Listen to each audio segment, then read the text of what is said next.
기도하시겠습니다.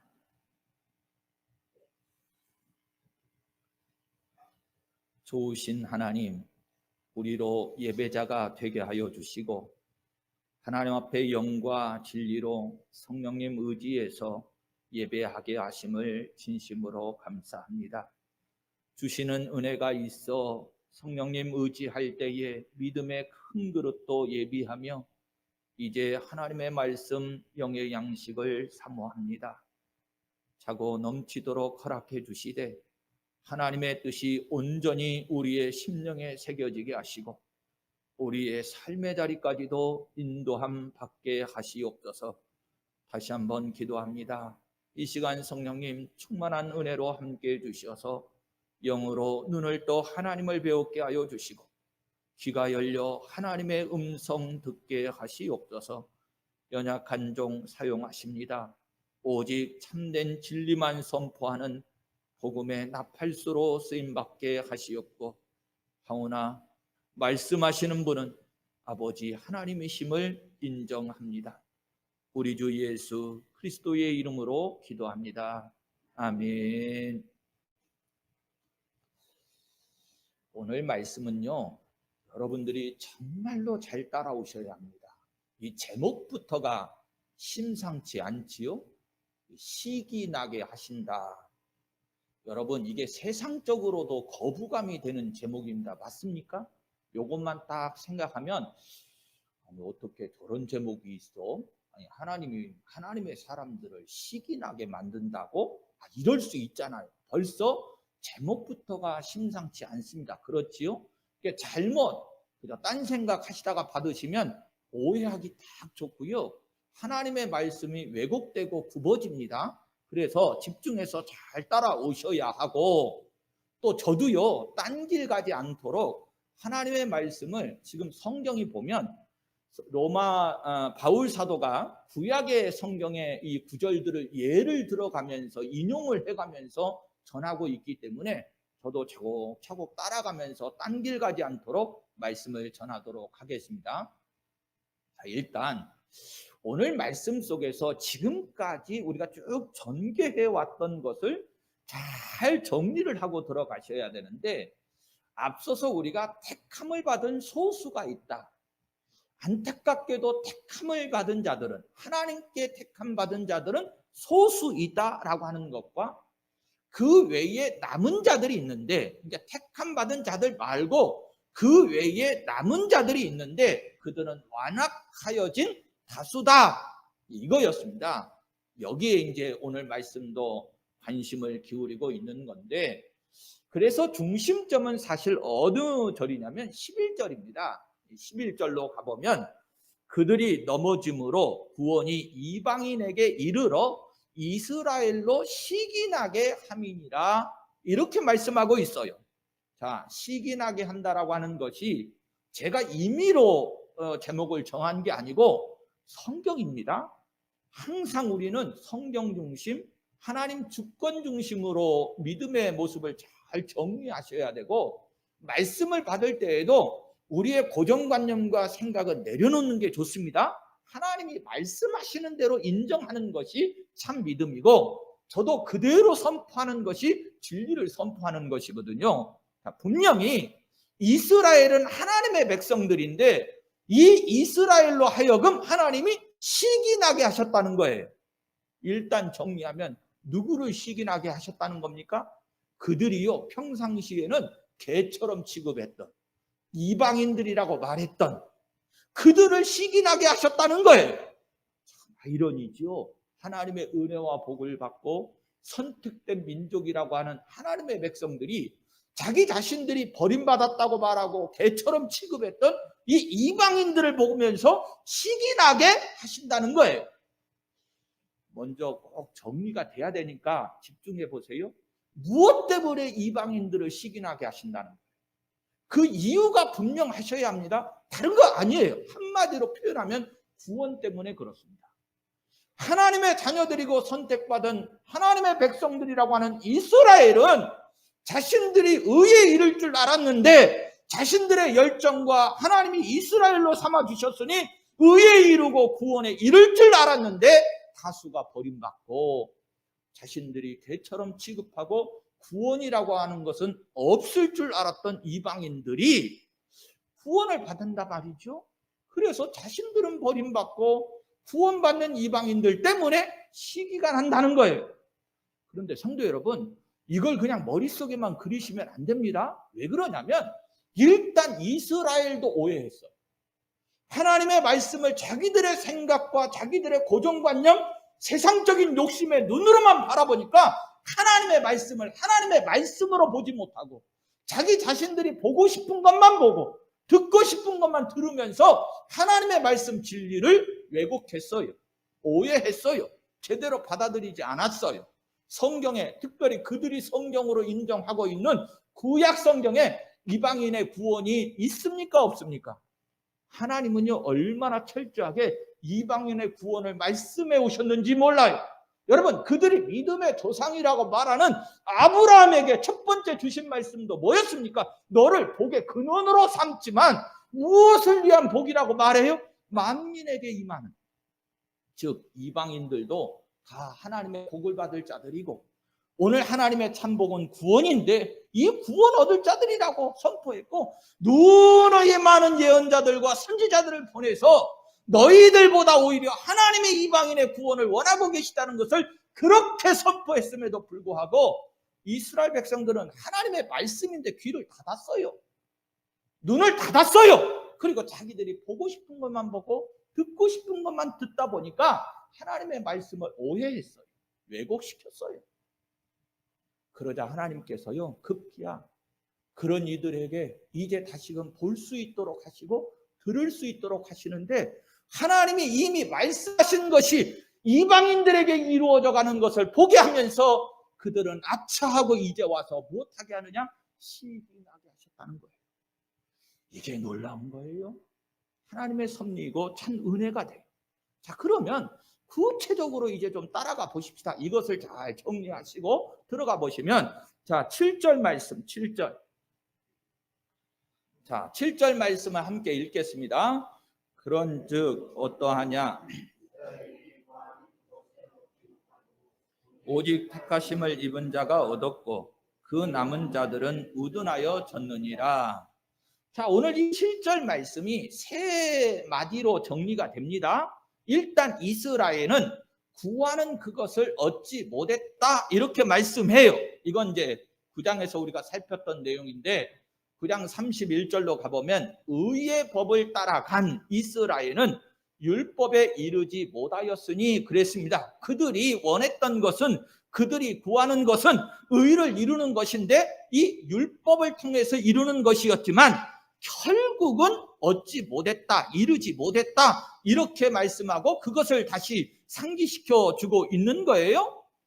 그러면서 오직 택하심을 입은 자가 얻었다 이렇게 말합니다. 5절에서도 우리가 살폈는데 은혜로 택하심을 따라서 남은 자만이 얻을 수 있다. 이게 이제 하나님의 뜻이다 이렇게 분명히 얘기했어요. 뒤에 좀 더 살피겠습니다.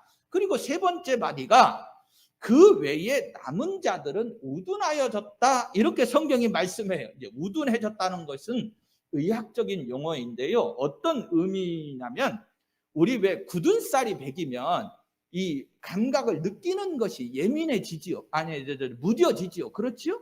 예, 그 의학적인 표현입니다. 굳은 쌀이 배겨져서 감각이 없어진 상태를 이 우둔하여졌다 이렇게 말하는 거예요. 사람이 좀 우둔하다 이렇게 말하잖아요. 뭔가 이 눈치도 좀 없고 뭐 반응도 뭐 자극이 와도 잘 반응하지 못하고 이런 걸 얘기하잖아요. 똑같이 그렇게 말씀하고 있는 겁니다. 그런데 이 7절 말씀 속에서 주목할 점이 있는데 구원을 얻은 자를 말씀을 할 때에 택하심을 입은 자라고 말씀을 하고 있고요. 또 우둔하여진 자라고 하는 것을 말할 때는 자들 이러면서 복수의 개념으로 말씀을 하고 있습니다. 자, 이것은 이제 지금까지 성경의 맥을 쭉 정리하면 해보면 이런 거예요. 구원받을 사람들은 소수고 이 우둔하여 버려짐을 당할 자들은 다수다. 이제 이런 개념인 거예요.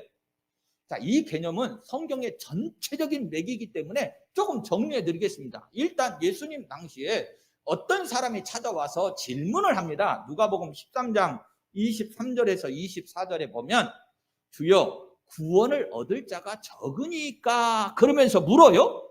그랬더니 예수님이 답변을 하시는데 좁은 문으로 들어가기를 힘쓰라. 내가 너희에게 이르노니 들어가기를 구하여도 못하는 자가 많으리라. 이렇게 말해요. 예수님도요 구원 얻지 못할 자가 많다고 말해요. 그러면 반대로 뭐죠? 구원받을 사람은 적다는 거예요. 여러분 이 자리에 저와 여러분들이 예민하셔야 됩니다. 우둔해지면 안 됩니다. 말씀을 잘 깊이 있게 새기셔야 됩니다.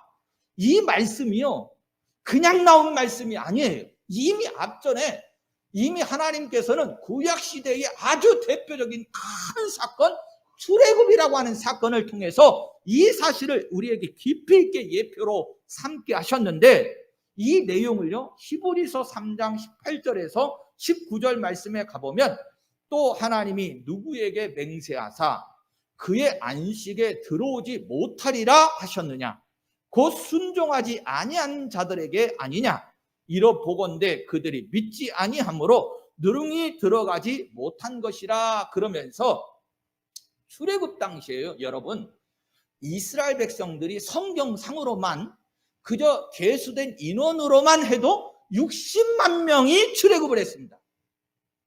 그런데 정작 물론 그 수에는 이제 장정만이 들어가는 거니까 성경대로만 하는 겁니다. 왜냐하면 20세 이하 된 사람은 포함이 안 되니까 그걸 좀 감안해서 들으시면 좋겠습니다. 그런다 할지라도 성경이 말씀하려고 하는 의도는 명확합니다. 60만 명이 출애굽을 했는데 그런데 정작 하나님이 지시한 그 가나안 땅에 들어간 사람은 몇 사람이냐 그런 말이에요. 이거를 성경 해석상으로는 폭을 넓히기 위해서 갈렙과 여호수아 한 사람을 예비하는 게 아니고 말하는 게 아니고 그들은 대표자들이니까 그 그룹에 속한 이들은 다수가 있었다 이렇게 말하는 아니 그런 거 따지지 마시고 성경에서 말씀하려고 하는 중심 맥이 뭐냐 그런 말이에요. 택하심을 입은 자들은 소수고 응? 버림을 받은 사람들 우둔해진 사람들은 다수다 이거란 말이에요. 저나 여러분들도 이 시간 항상 경계하시고 경각심을 가져야 되는 게 뭐냐면 하나님의 말씀 속에서 그러면 나는 어디에 소속된 자입니까? 방심하지 마세요. 이게 성경이에요. 나는 과연 어디에 포함되어 있는가? 하나님이 택하신 적은 자 속에 들어있는가? 아니면 내가 그저 무감각해져가지고 하나님의 말씀을 들어도 우둔하여지고 하나님의 여러 가지 계시와 섭리를 통해서 깨닫게 하심에도 불구하고 깨닫지 못하고 우둔한 자가 되어져서 버림받고 있는 자입니다. 그러다요 여러분 나중에 정말로 예수님 만날 때 이스라엘 백성들이 예수님을 첫 번째 만났을 때가 십자가거든요. 예수님 이 땅에 오셨을 때잖아요.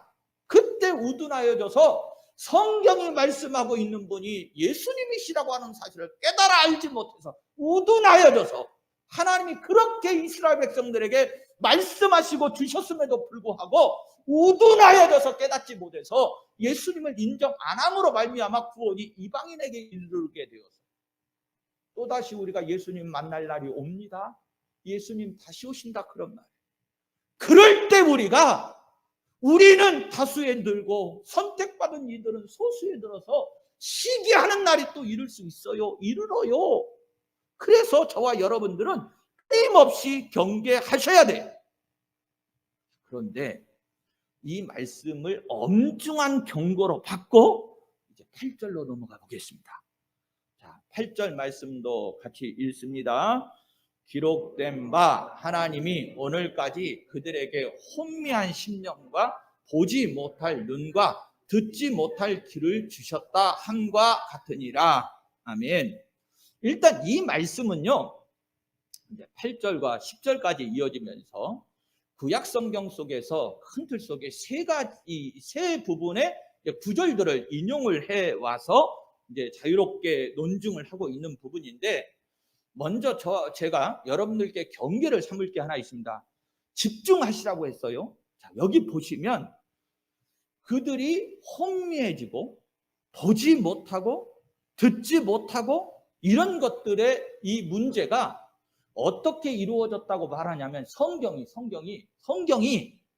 하나님이 그렇게 하셨다고 해요. 이거 굉장히 저나 여러분들이 혼란을 일으킬 수 있습니다. 언제나 우리는 하나님을 대하면 은혜와 자비와 긍휼이 풍성하신 분, 사랑이 풍성하신 분, 모든 이들을 사랑하고 구원하기를 원하시는 분으로만 집중하잖아요. 하나님을 그런 분으로만 알고 계셔서 그저 내가 좀 넘어져도 실족해도 오늘 성경 말씀대로 하면 우둔에 빠져 있어도 하나님은 나를 버리시지 않을 거야. 나를 구원하실 거야. 하나님은 그런 분 아니야. 등등등 이렇게만 생각하시잖아요. 성경에요. 한마디만 하면 하나님은 저와 여러분들에게 질투하는 하나님이라는 말씀도 씁니다. 우리 민족은 질투라는 단어가 아주 부정적이고 예민하죠. 여러분 여자분들의 칠거지약 가운데 옛날에 6.25 시대에 뭐가 들어있어요? 투기하는 거, 질투하는 거 있잖아요. 이게 굉장히 나쁜 이 단어로 부정적인 거잖아요. 그런데 하나님을 표현할 때 성경이 뭐라고 해요? 질투하시는 하나님이라고 표현한다니까요. 왜 그런 구절은 듣지 못하고 보지 못하느냐 그런 말이 중요해요. 중요해. 그런데 오늘도 말씀하시기를 하나님이 오늘까지 누가 그렇게 하셨느냐? 하나님이 오늘까지 그들에게 혼미한 심령과 보지 못할 눈과 듣지 못할 귀를 주셨다는 거예요. 결국 이스라엘이 그들이 괴 취급했던 이 이방인들의 구원을 보면서 식이 나게 만든 것, 그렇게 하신 분이 누구라고 성경이 말하냐면 하나님이 그렇게 하셨대요. 하나님. 자, 그런데 이렇게 얘기하면 여러분들이 또 오해하십니다. 잘 집중하셔야 됩니다. 그러면 왜 그렇게 하시는 걸까? 하나님이 그렇게 하셨다고 그러면 우리가 제대로 하나님의 은혜를 누리고 하나님의 뜻을 깨달아 알려면 제대로 알아야 되잖아요. 하나님이 그렇게 나쁜 짓을 하셨다고 이러시면 안 되잖아요. 하나님이 하셨다라고 하는 것을 분명히 하셔야 되는데 일단은 먼저 얘기하겠습니다. 하나님의 주권을 인정하기 때문에 그래요. 자, 이 부분을 하나님의 주권을 인정하기 때문에 대비시켜서 설명을 해볼 텐데, 자, 일단은 혼미한 심령을 주어서 우둔하게 하셨다. 하나님이 그렇게 하신 것이 되지요? 하나님의 주권을 인정하는 거잖아요. 그럼 그 반대적인 좀 개념을 생각해 볼 텐데, 만약에 우리가 구원받고 구원받지 못하는 것에 대한 관점과 책임을 우리 인간 중심, 사람 중심으로 두잖아요? 그러면 저나 여러분들이 믿음을 의지하지 않고 행위를 의지하는 것 자체도 다 이 구원의 문제가 누구의 중심으로 옮겨오냐면, 누구의 주권이 되냐면 우리 사람 주권이 돼요. 자, 저나 여러분들이 신앙생활할 때 제가 계속 강조하는 것 중에 하나가 뭐냐면 모든 주권은 누구에게 있다고요? 하나님께 있다는 거예요. 그런데 우리가 신앙생활에 있어서 성경에서 있어서 가장 중요하게 다루고 있는 구원 문제를 사람한테 두면 어떻게 되는 거예요? 우리가 어떻게 행하느냐에 따라서, 우리가 어떻게 믿느냐에 따라서 구원받고 구원받지 못한다 이러면 우리 사람 주권이잖아요. 사람에게 권한이 있는 거잖아요. 아니, 성경에 가장 중요하게 다루고 있는 이 구원의 주제가 사람 주권에 있게 되면 하나님은 뭐예요? 이거는 성경을 완전히 무너뜨리는 겁니다. 성경 보세요. 오늘 말씀도 그렇습니다. 철저하게 우리가 부정적으로 생각할 수 있는 그런 단어들, 그런 의미들인 것 같지만 성경이 말씀하려고 하는 내 의미는 분명합니다. 모든 것 가운데 특별히 구원의 문제도 이스라엘 백성들의 예와 이 이방인들과의 관계를 설정하면서 얘기할 때에도 여러분, 이스라엘이 인간적으로 생각하면 시기 날만 하지요? 아, 그렇잖아요.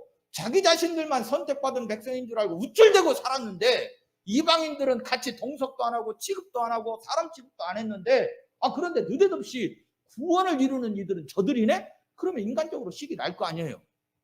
그런데 그 시기의 발로가 자기 자신들에게서 나온 게 아니고 누가 그렇게 다 섭리하셨다는 거예요? 하나님이 그렇게 섭리하셨다는 거예요. 성경은요, 양보하지 않습니다. 우리 사람의 관점과 사람의 고정관념, 생각에다가 맡기지 않습니다. 하나님은 철저하게 하나님의 주권이 훼손되어지는 일들은 받아들이지 않습니다. 성경 자체가 하나님의 주권을 인정하라는 거예요. 성경에는요, 이와 같은 묘사가 참 많이 나옵니다. 대표적으로 하나를 들면 이사야서 6장 10절 말씀에 가보면 이 백성의 마음을 둔하게 하며 그들의 귀가 막히고 그들의 눈이 감기게 하라. 염려하건대 그들이 눈으로 보고 귀로 듣고 마음으로 깨닫고 다시 돌아와 고침을 받을까 하노라 그래요. 이 말씀을 보면 문자적으로만 해석하면 하나님은 마치 어떤 분처럼 여겨지냐면 저들이 구원받는 것을 원하고 있지 않는 것처럼 그렇게 보여요. 여러분, 우리 창세기로 돌아가셔서 이미 사탄의 꼬임에 넘어가가지고 죄인 되어버린 아담과 하와를 쫓겨내실 때에 여러분 에덴 동산에서 추방하실 때에 그 에덴 동산으로 다시 돌아와서 그들이 생명나무의 열매를 맺고 먹고 영생을 얻을까봐 하나님이 어떻게 하셨다고 그래요? 불과 화염검으로 그 에덴 동산을 막아버리셨다는 거예요. 그럼 우리 생각에는 인간적으로 그냥 뒷부분 뭐 하나님의 구원의 섭리니 주권이니 이런 거 빼놓고 생각하면 하나님 나쁜 사람이네. 에덴 동산에 와가지고 좀 영생 얻을 수 있도록 해주면 되지. 뭐 등등등 해가지고 인간적으로 오해하고 하나님을 그저 나쁜 사람으로 나쁜 분으로 만들어버릴 여지가 많잖아요. 오늘 말씀도요. 이것만 딱 껴가지고 문자적으로 보면 하나님은 마치 이스라엘이 구원을 얻게 될까봐 근심하고 염려하면서 방해하는 분으로 여겨질 수 있어요. 왜 이렇게 표현을 하고 있느냐 하면 다시 한번 하나님 관점으로 보셔야 되는데 이 훈련을 잘 하시면 저나 여러분들이 삶 속에 이루어지는 모든 것들을 하나님께 온전히 맡겨드릴 수 있어요. 하나님의 주권을 인정하는 삶을 살 수 있어요. 내가 은혜와 복이라고 하는 것을 누리면서 기쁘고 행복할 때만이 하나님의 주권이 아니고요. 내가 아프고 고난스러운 상황 속에서도 여러분 하나님의 주권을 인정하는 믿음의 선진들처럼 그렇게 믿음의 삶을 살아갈 수 있어요. 정말로 중요한 원칙이고 능력인데 하나님은 저들이 돌아오기를 바라고 구원하시기를 원하시는데 그들이 패역하고 돌아오지 않고 멸망을 자초한다면 결국은 하나님 능력보다 인간의 고집이 더욱 강하단 말이냐 이런 뜻이에요. 오해할까봐 다시 설명해요. 앞에서와는 다르게 하나님이 이스라엘의 구원을 바라고 원하고 계신데 인간이 고집부리고 안 돌아와. 그러면 그 구원의 문제의 책임이 사람에게 있는 것이냐 이런 뜻이에요. 여러분 사람이 멸망받는 것도 구원받지 못하는 것도 누구 주권 속에 있음을 우리가 인정해야 되죠? 하나님의 주권. 이스라엘이 마음이 강팍하고 돌아오라고 하나님 부르시는데도 자기네들이 고집부리고 딴 길 가고 그래가지고 안 와가지고 구원을 못 받았어. 그러면 그 주권, 그 구원받지 못한 책임도 사람에게 있는 것처럼 말할 수 있잖아요. 하나님 뭐예요? 하나님 그거 아니라는 거예요. 그들이 버림받는다 할지라도 주권은 누구께 있다? 그것마저도 하나님께 있다. 이것이 성경이 말씀하고 있는 바시고 절대로 하나님의 주권에 대한 부분을 성경이 이끌어갈 때에 우리 인간의 생각을 거기다 집어넣어가지고 오해하지 마세요. 우리가 이 선민이라고 자꾸 말하는 이스라엘이 좋아요. 오늘 말씀대로 우둔하여졌다. 하나님이 그렇게 하셨다. 이거 굉장한 난제입니다. 인간의 생각으로 풀려고 하면 답이 안 나오는 문제예요. 인간의 이성으로는 절대로 이것에 이룰 수 없습니다. 오직 우리가 바라볼 수 있는 유일한 통로는 하나님의 섭리적 관점에서만 보셔야 돼요. 세우시는 분도 하나님이시고 넘어뜨리게 만드는 분도 하나님이세요. 우리가 아니다 그런 말이에요. 내가 잘해서 세움받고 내가 싫어서 버림받고 이런 게 아니에요. 그건 철저하게 인간의 관점이에요. 아니요. 하나님의 관점에 두셔야 됩니다. 그런데요, 오늘 말씀을 쭉 보시면 이게 얼마나 얼마나 중요한 것이냐면요. 우리의 소망이 사실은 하나님의 섭리와 주권을 인정할 때 있기 때문에 그래요. 우리 중심으로 더 봐야 결국은 넘어지는 자 됩니다. 왜? 이스라엘이 이미 봤잖아요. 자기들의 뜻을 따라서 의의 길을 가겠다고 나섰지만 그들이 지금 실패하고 있는 모습을 드러내고 있잖아요. 하나님의 주권과 섭리를 인정할 때에, 즉 하나님이 내 삶에 다스리시고 섭리하셔서 때로는 세우시기도 하고 때로는 우둔하게도 만드시는 이 섭리와 주권을 인정할 때에 사실은 무엇이 우리에게 더 크게 역사가 되느냐? 소망. 여러분, 우리 기독교의 3대 진리 가운데 대표적인 게 믿음, 소망, 사랑 아니에요? 이 소망이 나에게 둬보세요. 나에게. 내 주권에다 자꾸 인간의 주권에다 둬보세요. 그러면 답이 있어요? 인간에게 뭔 답이 있어요? 구원의 답은 없어요. 하나님께 두셔야 되는 거예요. 그래서 사실은 이제 말씀 뒤에 전개가 뭐냐면 하나님께서 뜻하신 바가 있으셔서 그들을 우둔하게 하셨다면 때가 되면 하나님이 그들을 다시금 긍휼히 여기셔서 긍휼하심을 받게 하셔서 회복시키실 거라는, 이게 이제 소망인 거예요. 자, 11절 말씀으로 좀 가보시는데 제가 앞절 부분만 읽을게요. 그러므로 내가 말하노니 그들이 넘어지기까지 실족하였느냐? 그럴 수 없느니라 그래요. 소망이지요. 넘어지기까지 실족하였느냐? 그들이 다시금 일어날 가망이 없느냐? 성경은요 그렇게 말하고 있지도 않고 바울 사도는 그렇게 보지도 않습니다. 그럴 수 없다는 거예요. 1절에서도 첫 절에서도 그럴 수 없느니라고 강한 부정을 냈지요. 그러면 하나님의 섭리와 뜻은 무엇인가? 첫째로 이스라엘의 넘어짐을 이방인의 구원으로 이르게 하시기 위한 하나님의 비밀스러운 섭리였다라고 하는 것이 보여집니다.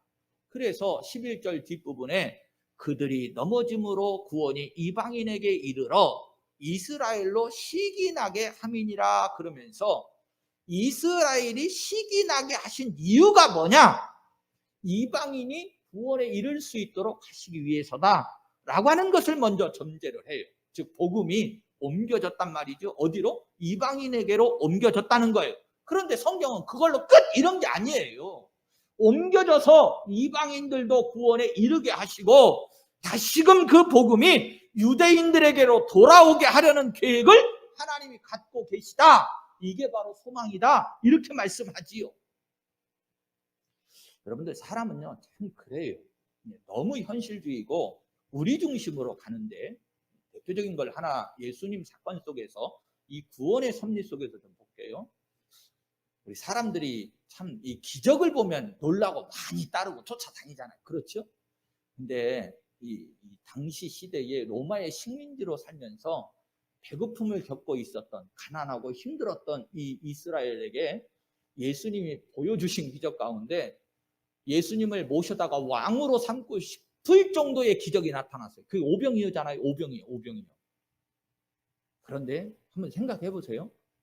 그들이 내일은 바라보지 못하고 내일의 하나님 나라에 이르러 구원이라고 하는 참된 내일을 바라보지 못하고 현실의 복을 누리기 위해서 오병이어의 복을 베푸신 예수님을 모셔다가 왕으로 삼으셨으면 우리의 구원 문제는 어떻게 됐을까요? 없지. 답이 없지. 그걸로 끝났을 거예요.